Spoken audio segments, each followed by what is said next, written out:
So Piaget says that this is some of the ways that we start to learn about the world, right? So in my mind, I have different types of schemas. You even do too, right? Our white schema and our cow drinking schema. But what ends up happening is that children are learning about the world in different ways across different ages. So Piaget says that we all have these stages, and this is discontinuous stages of development. So he has labeled these in a sensory motor stage, the pre-operational, the concrete operational, and formal operational stage. We're going to talk about each of them in turn, but what I wanted to do is just tell you that he believes that we have to accomplish something in order to get into the next stage. So we're going to talk about these stages in turn, and then how we actually start to see these changes over time, and what type of things that children are capable of doing. So we've left off actually talking about newborn infants and stages of prenatal development, and then what happens when we're a newborn. And if you remember, newborns have a lot of different types of sensory experiences, as well as different types of reflexes. So Piaget terms this time between birth and 2 years of age the sensory motor stage, right? So we have senses and we have motor skills, and at first those are just reflexes. But these are the things that help us to start learning about the world, right? We're using our senses, we're using the things that we can do with our bodies in order to learn more about what the world consists of. So in the first month of life, all you see is a lot of different types of reflexes, right?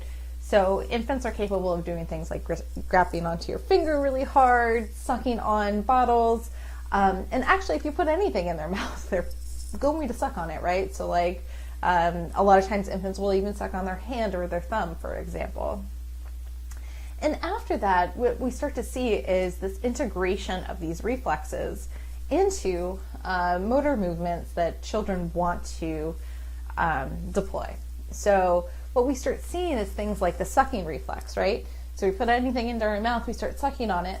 Well, pretty soon children start to do this in order to find out more about the world. So if you give them a toy, like this child has here, they will oftentimes bring that up to their mouth and then start sucking on it.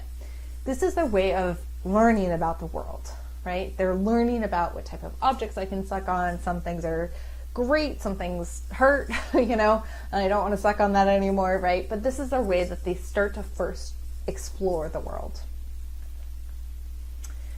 Another thing that starts to occur is this idea about object permanence. So in Piaget's mind, the object, if I remove it from sight, it doesn't exist anymore. Or at least babies don't have a sense that that object continues to exist.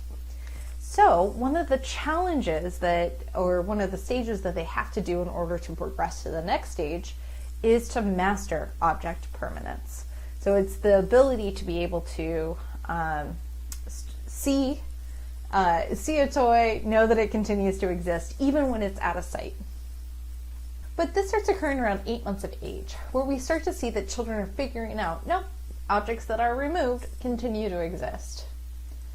But it's a tenuous grasp on this, because what can sometimes happen is that just because an object continues to exist, it doesn't mean that it's not going to change where it is, right? So like every time I lose my keys, right, I'm always just like, well, where did I put those last? And sometimes I find them on the coffee table. Sometimes I find them in my office, right? So we even do that, right? The keys aren't always going to be on the coffee table. So instead, children have to learn and overcome another step in object permanence. And one of the ways that we test this is called the A not B error. What we do is we give a baby 2 different cloths and put the toy under one. That baby is able to find the cloth under cloth A, let's just say. So this is the little baby. He's cool with cloth A. And then we say, okay, let's put it under cloth B. What does the baby do? And a lot of the times you'll see that the baby reaches for the old cloth. So they don't look into a new location where it was hidden, right? So this would just be like if I were to lose my keys, and I just keep looking at the coffee table and I don't realize that they may actually be in my office. Right? I'm looking only in location A, and even though I can't find it in location A, I keep perseverating on it. So here's a quick video about a 9-month-old being able to pass object permanence but failing the A not B test. You ready?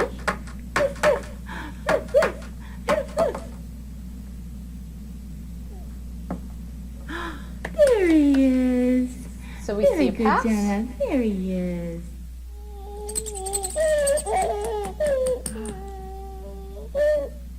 There he is. Again, passing There he is. that A, right? So object permanence.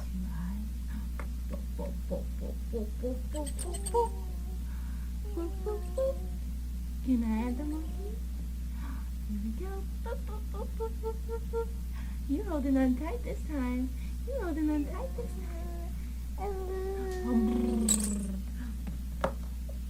There he Yay! is. Continues to find it under clock A.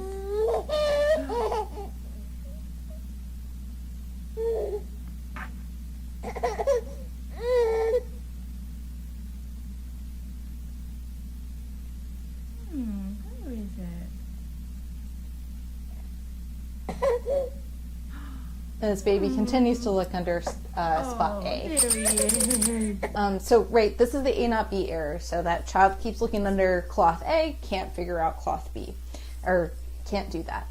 But as you notice, there are things like that infant state, which may affect how well that infant is going to do on that task. So being really upset, it may be really hard to know that that baby knew that the toy was under cloth B. But you continue to see this error between 8 and 12 months of age. So after 12 months, they typically start to figure this out.